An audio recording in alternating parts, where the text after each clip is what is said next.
ছোট্ট একটি নদীতে একটি ব্যাঙ তার পরিবার নিয়ে বসবাস করত। আর সেই নদীর পাড়েই বাস করত একটি ইঁদুর।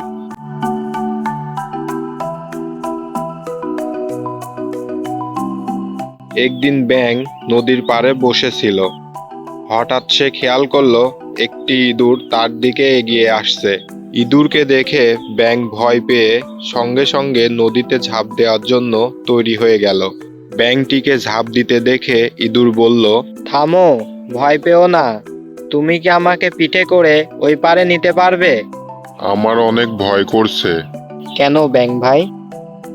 তুমি যে আমাকে কামড়ে দিবে না, এটা কিভাবে বুঝবো? ভয় পেও না, কথা দিলাম তোমাকে কোনো কামড় দিব না। ইঁদুরের কথা শুনে ব্যাঙ সাহস পেল আর ইঁদুরকে নিয়ে আসতে ওই পারে চলে গেল।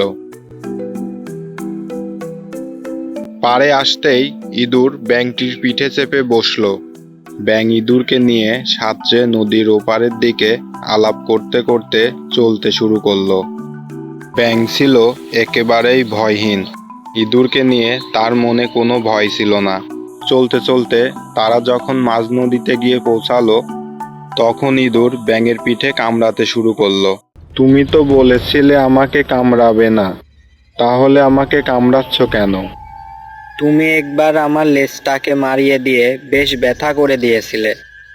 আমি অনেক দিন ধরে বদলা নেওয়ার সুযোগ খুঁজছিলাম, আজ তারই বদলা নিলাম। হতভাগা ইঁদুর, এবার আমি ডুবে মরি, তুইও আমার সঙ্গে ডুবে মর।